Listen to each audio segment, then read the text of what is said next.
Hi hello welcome to my channel Escar World Creations. చాలామంది కూడా అంటే ఇప్పుడున్న జనరేషన్లో అప్పట్లో మనము మోషన్కి అనేది అంటే బాత్రూమ్కి బయటికి వెళ్ళిపోతూ ఉండేవాళ్ళు అనమాట. ఇప్పుడు ప్రతి ఒక్కరి ఇంట్లో టాయిలెట్స్ అనేవి వచ్చాయి కదా. సో బాత్రూమ్ అనేది మనం ఇంట్లోనే వెళ్తూ ఉన్నాం బయటికి వెళ్ళకోకుండా. ఇప్పుడున్న జనరేషన్లో అట్లీస్ట్ 60 to 70% వరకు మనకు ఇండియన్ టాయిలెట్స్ యూజ్ చేస్తూ ఉన్నారు. మరి ప్రెగ్నెన్సీలో ఇండియన్ టాయిలెట్స్ యూజ్ చేయడం వల్ల ఎటువంటి లాభాలు ఉంటాయి, ఎటువంటి నష్టాలు ఉంటాయి అనేది ఈరోజు చెప్పాలనుకుంటున్నానండి. సో ఖచ్చితంగా వీడియో అయితే ఎక్కడ స్కిప్ చేయకండి. ముఖ్యంగా 9th మంత్ ప్రెగ్నెన్సీ వాళ్ళైతే ఈ వీడియో కంప్లీట్గా చూడండి.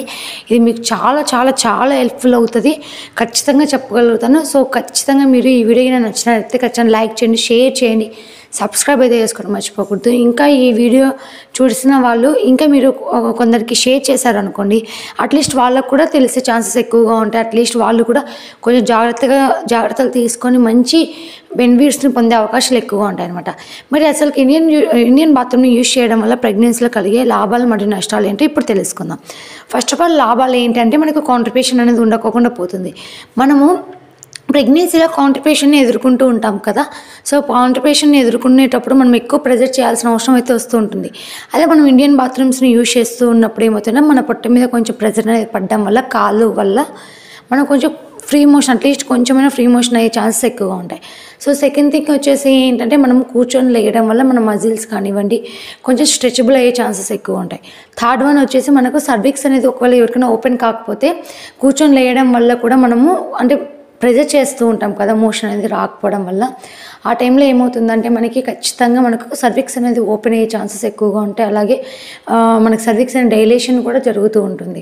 ఇవన్నీ చాలా బెనిఫిట్స్. అలాగే మరి నష్టాన్ని ఏంటి అంటే మోస్ట్గా చాలా ఇంపార్టెంట్, ఈ విషయం ఖచ్చితంగా మీరు తెలుసుకోవాలి.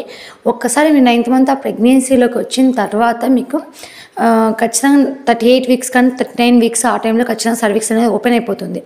సో సర్విక్స్ అనేది ఓపెన్ అయినప్పుడు మనం ఒకవేళ ఇండియన్ బాత్రూమ్స్ అనేది యూజ్ చేస్తున్నాం అనుకోండి, ఒకవేళ మీకు కాంట్రిపేషన్ అని ఉంది, అప్పటికి కూడా మీకు కాంట్రిపేషన్ తగ్గలేదు, మోషన్కి వెళ్ళినప్పుడు ఎక్కువ ప్రెజర్ చేస్తూ ఉంటారు అనమాట చాలామంది. ఈవెన్ నేను కూడా అంతే, డెలివరీ అంటే ప్రెగ్నెన్సీ టైంలో. సో నేను కూడా అలాగే ప్రెజర్ చేస్తూ ఉండేదన్నమాట. సో దానివల్ల ఏమవుతుందంటే మనము సర్విక్స్ అనేది ఒక్కొక్కసారి ఉన్నట్టుండి కంప్లీట్గా ఓపెన్ అయిపోతుంది. దానివల్ల మనము ఉన్నట్టుండి డెలివరీ అయ్యే ఛాన్సెస్ ఎక్కువగా ఉంటాయి, లేకపోతే ఉన్నట్టుండి ఉమ్మిని లీక్ అయ్యే ఛాన్సెస్ ఎక్కువ ఉంటాయి, లేకపోతే బ్లీడింగ్ కనిపించే ఛాన్సెస్ ఉంటాయి. లేకపోతే మనకి ఏమవుతుందంటే మనం ప్రెజర్ అనేది ఎక్కువ చేయడం వల్ల ఇండియన్ బాత్రూమ్స్ యూజ్ చేస్తున్నప్పుడు 9th మంత్లో ఒకసారి సర్విక్స్ అనేది ఓపెన్ అయిన తర్వాత మనకి ఉన్నట్టుండి డెలివరీ అయ్యే ఛాన్సెస్ ఎక్కువగా ఉంటాయి. మీరు ఒకవేళ మీ పాతకాలంలో ఎవరినైనా అడిగినట్లయితే వాళ్ళు చాలా వరకు కూడా డెలివరీ అయ్యేవాళ్ళు నార్మల్గా పడుకొని డెలివరీ కాకుండా కొంతమంది తొంతికాలు వేసుకొని డెలివరీ అవుతారు అనమాట. అంటే మనము మోషన్కి వెళ్ళే విధంగా కానివ్వండి, లేకపోతే కాళ్ళు మోకాలు రెండు భూమి కానిచ్చేసి అట్లనే నిలబడుకొని మనము బేబీని కనడం కానీ ఇలాంటివన్నీ చేస్తూ ఉంటారనమాట. సో నేను చెప్పేది ఏంటంటే మీకు ఒక్కసారి సర్విక్స్ అనేది ఓపెన్ అయ్యింది అని తెలిసిన తర్వాత మీరు ఇండియన్ బాత్రూమ్స్ యూజ్ చేసేటప్పుడు వీలైనంత వరకు తగిన జాగ్రత్తలు తీసుకోవడం చాలా చాలా చాలా ముఖ్యం. దీనివల్ల ఏమవుతుందంటే ఉమ్మినీరు లీక్ కాకుండా చూసుకోవచ్చు, ప్రీమెచ్యూర్ డెలివరీస్ కాకుండా చూసుకోవచ్చు, అంటే మనం ఇంకా ఏమైనా కాంప్లికేషన్స్ కాకుండా చూసుకోవచ్చు. So thank you for watching. Please do like, share and subscribe to Escar World Creations. ప్రెగ్నెన్సీకి సంబంధించినటువంటి చాలా వీడియోలు మన ఛానల్ పెట్టాను, ఒకసారి చెక్ చేయండి. Thank you for watching. Thank you.